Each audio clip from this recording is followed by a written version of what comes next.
Big boss Malayalam season 7 81 ദിവസത്തിലേക്ക് കടന്നിരിക്കുകയാണ്. Grand ഫിനാലയിലേക്ക് ഇനി ചുരുങ്ങിയ ദിവസങ്ങൾ മാത്രം ബാക്കി നിൽക്കെ ബിഗ് ബോസ് വീട്ടിൽ മത്സരവും ഉറങ്ങുകയാണ്. കഴിഞ്ഞയാഴ്ചത്തെ വീക്കെൻഡ് എപ്പിസോഡിൽ ലക്ഷ്മി എവിക്റ്റ് ആയതോടുകൂടി 9 മത്സരാർത്ഥികളാണ് ഇനി ബിഗ് ബോസ് മലയാളം സീസൺ 7 അവശേഷിക്കുന്നത്. ബിഗ് ബോസ് മലയാളം സീസൺ 7 ആവേശകരമായ 12ാം വാരത്തിലൂടെ മുന്നേറുമ്പോൾ മത്സര ആവേശത്തിൽ തന്നെയാണ് ഹൗസും മത്സരാർത്ഥികളും.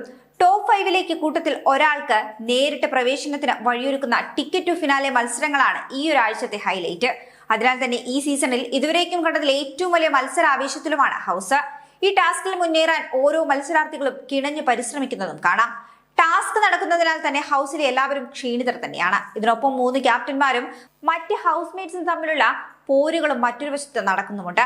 ഇത്രയും ദിവസം ബിഗ് ബോസ് ഷോ കണ്ടത് വെച്ച് ആരാണ് ഈ ഒരു ഹൗസിൽ ബുദ്ധിപൂർവ്വം കളിക്കുന്നതെന്നാണ് നിങ്ങൾക്ക് തോന്നുന്നത്? നിങ്ങളുടെ അഭിപ്രായങ്ങൾ കമന്റ് ചെയ്യൂ.